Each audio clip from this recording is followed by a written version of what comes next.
It's tragic and unfortunate that Steve would make these grotesque comments so out of touch with reality and obviously so vindictive. And the whole White House staff is deeply disappointed in his comments, which were grotesque. And with respect to the Trump Tower meeting that he's talking about, he wasn't even there when this went down, so he's not really a remotely credible source. Stephen Miller, just one of Trump's surrogates on the attack against Steve Bannon Sunday morning over his explosive comments in Michael Wolff's new book, Fire and Fury. Within hours of the counteroffensive, Steve Bannon extended something of an olive branch to the president, walking back one comment from the book that Don Jr.'s meeting with Russians in Trump Tower during the campaign was treasonous. The lengthy statement began, quote, "Donald Trump Jr. is both a patriot and a good man. He's been relentless in his advocacy for his father and the agenda that has helped turn our country around. My support is also unwavering for the president and his agenda.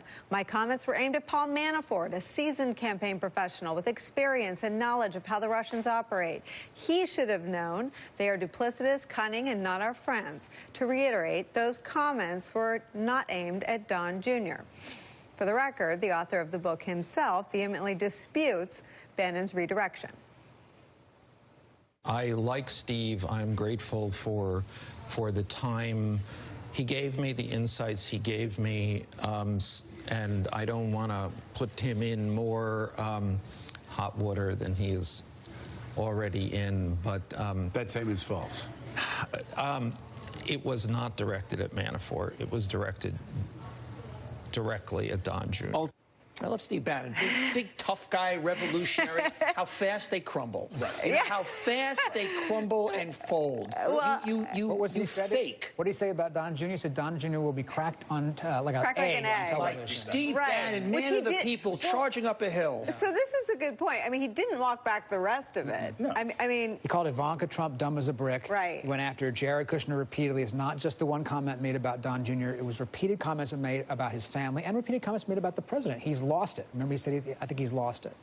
David Jolly, again, our legal expert for the hour. I mean, he also painted a picture that suggests, as I said before, that the Kushner family operation is essentially some sort of criminal enterprise, or at least, I mean, he talked about diamond dealers from Israel. There's an account in the New York Times today, I think, about some of Kushner companies' ongoing entanglements with in the Middle East. I mean, Steve Bannon knocked back one teeny, itty, bitty, teeny, tiny little line after having hundreds of passages that completely throw all of the Trump kids under the bus.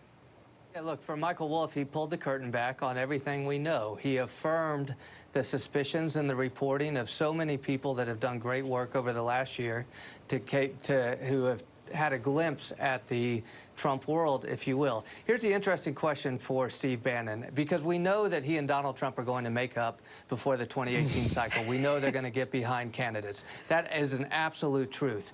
But Steve Bannon could actually be the one person that undermines Michael Wolff. You know, Wolff did the book on deep background with a lot of sources, which means it reads like fiction, even though it's based on sources. If Steve Bannon starts to come out and say, I didn't say that, that's wrong, and he does that to endure himself to Donald Trump, he could begin to undermine what was the Kitty Kelly book about Ronald Reagan, and it will be interesting to see how that plays out. Well, does that work, though, if some of these things start to bear out? I mean, I think I made this analogy last week, and it's not a perfect one. But at the beginning of the Me Too conversation, the conversations were as cautious and awkward as the one we had at the top of this show about even talking about a president's mental fitness. But there are some people, I think I have some colleagues here who've said on the air that this book is like a dam breaking. And at first you just had Bob Corker calling Donald Trump unstable and incompetent. Then you had Clapper saying, I don't trust him with the nuclear codes. Now you've got a book written by a guy who made 17 at least day-long or half-day-long visits, camped out in that West Wing. I mean, it could have the effect you're talking about, and certainly that will be Steve Bannon's effort. And I agree with you. They're more likely to reconcile because one doesn't really exist without the other. But the other scenario is that some of these anecdotes are corroborated by others, isn't it? David? Well, I think, certainly so. And I think the general theme, and this was what Michael Wolff was trying to make the point in all of his media rounds, is that even if you try to impugn some of the very specific words, the reality is we are now having a national conversation about the president's fitness. The people who surround him are surrounding him with sycophancy. We saw that in the Stephen Miller interview yesterday. It was nothing more than speaking to an audience of one. And so I think what Michael Wolff has done is he has affirmed this very grave national conversation we are having right now. And in that, he has done a true public service. The fact that the president continues to push back on this only makes it more obvious that Michael Wolff's work is of great merit. And I suggested over the weekend that I thought maybe it would be so Trumpian to have some sort of loose arrangement with Michael Wolff where trying to help him. He always talks about how he's helping the failing New York Times with their subscriptions. How he said to your colleague, Michael Schmidt, that he's going to be reelected because he's so good for our ratings. I mean, do you think that Donald Trump is going through the motions in fighting back against this book, or do you think Donald Trump feels simply betrayed by people talking about what they've seen? I think it's all of the above. I think he's feeling the Russia investigation. I think he's feeling the walls closing in on him.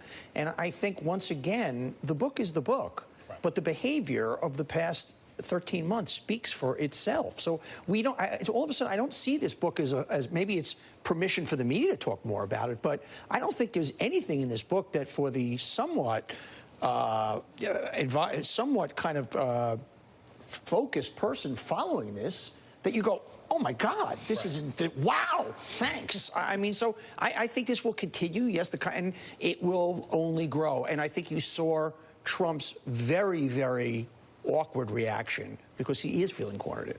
And let me ask you to do something that I can't believe I'm going to do this, but let me ask you if you agree with John Podhoretz, who said as he was reading the book, it reads like fiction, but none of it rings false.